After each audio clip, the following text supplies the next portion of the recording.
Hello there, this is Rom Wills coming back at you with yet another podcast. The same conversation as 1999. Now, every now and then, I don't get it as much now, but I get some dudes saying, yeah, Rom, that's just some old stuff. That ain't how it is now. And I'll be looking at these fools, and I'm going to use the word fool. If you cool with me, you said something like that, I'm using it respectfully. If you not cool with me, you hear me calling you a fool, I don't mean it respectfully. So it's all the energy you get from it. So just take it as it is, right? And whatnot. But I was just thinking about I stay just outside of this sector of YouTube or what I do, because mainly my main thing is self-development for men, and even for the women's channel, self-development for women on that channel. That's my contribution to it. But when you start looking at other conversations or talking about in relationships, it's really the same conversation that we had in 1999. Because I've been doing this a while. Now, the only real change there's been, honestly, is just technology. Texting is a part of the conversation, but it hasn't changed it. Or using smartphones, or even online dating. A lot of people ain't dealing with that. A lot of people are, but we had something similar then. But it's amazing because, and when I say the same conversations, I don't mean just some conversations sitting around. Like on some video or something.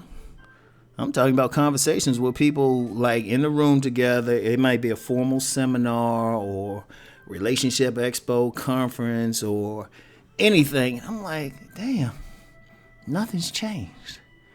Nothing has changed. And really, I'm going to be honest, the reason it hasn't changed because people are not talking. People don't want to talk about real issues. They don't want to go deep.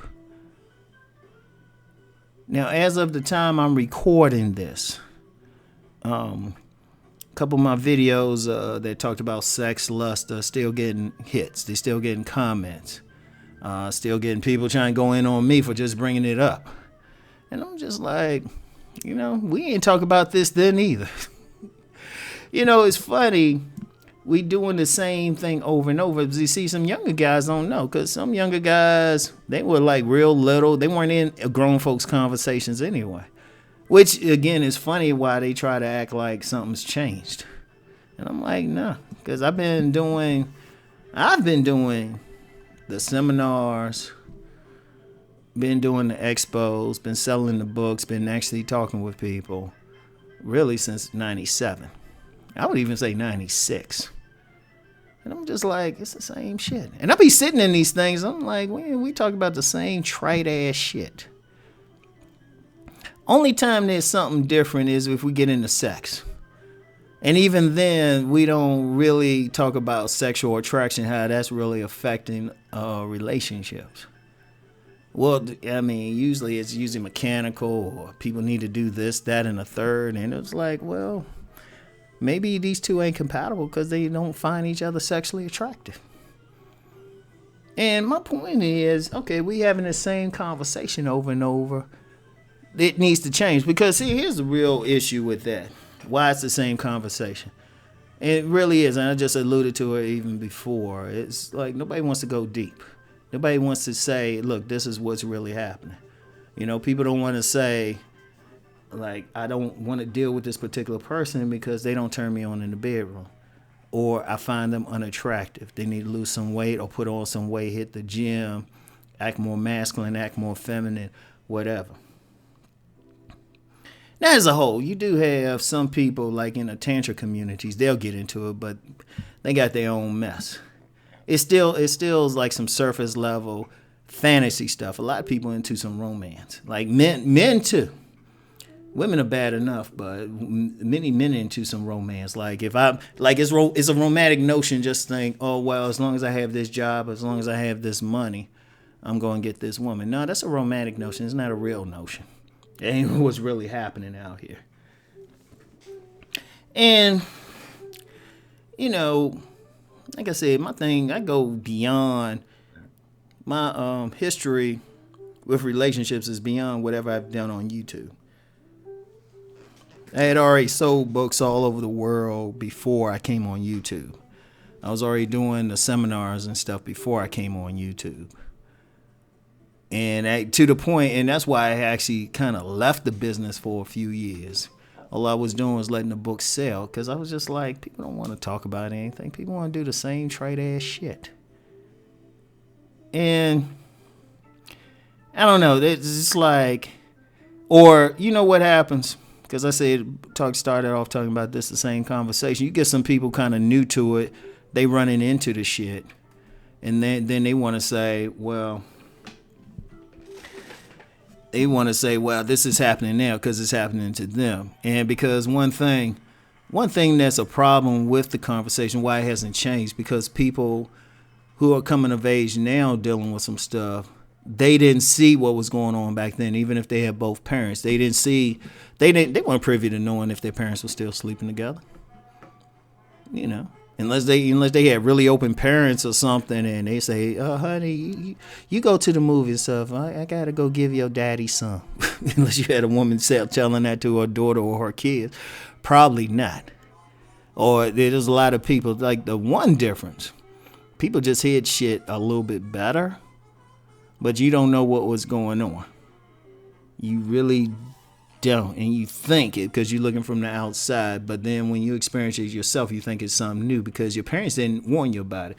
And that's one failing of, I would say, an overall failing of the elder generation, men and women. More so women in this regard, because men do try to like put on a younger person onto game. Not to the extent we used to, but we'll at least try. But with many women, if they get to a certain age, they older, bitter, because shit ain't work out. Oh, shoot, they don't tell any younger women anything positive. Usually they'll tell the younger women, don't trust these men out here and get your own. And like anything that really messes them up. That's the key there. They'll tell them stuff that'll mess them up, but nothing that will really work for them. So it's like a lot of people thinking stuff is new because their elders didn't tell them, and they got to figure it out all over again. And see, that's part of the reason I do what I do. I was like, look, I done went through this. I'm letting y'all know publicly. Like a lot of stuff y'all think is happening now, all this little stuff, like take out the texting, take out the technology, and the same shit was happening. People were still cheating back then. People were still getting cuckolded. You still had paternity fraud. We just didn't have a DNA test. You just had to rely on some aunts looking at that baby and say, yeah, he looked like so-and-so. And even then, that wasn't accurate. But one of the things is what we're doing is going around in circles, but we're not really spiraling up. And, we just got to change this conversation. Now, because I know a lot of people, they ain't really coming to me looking for game. They ain't trying to have any type of strategy. They just want, I'd say a significant portion of the people come to me they want to find a good person, maybe marry them, have a nice strong relationship. And hopefully, you know what? I've had some people recently, some men especially, tell me, yeah, they found a good person, they can build with that person. And that's cool. But we got to make sure that in 2039, we're not having the same conversation as in 2019 or 1999. Nah, the stuff got to change up. So anyway, that's all I needed for today. It was great talking with you. Rom got to get a little serious sometime. Anyway, talk to y'all later. Peace and many blessings.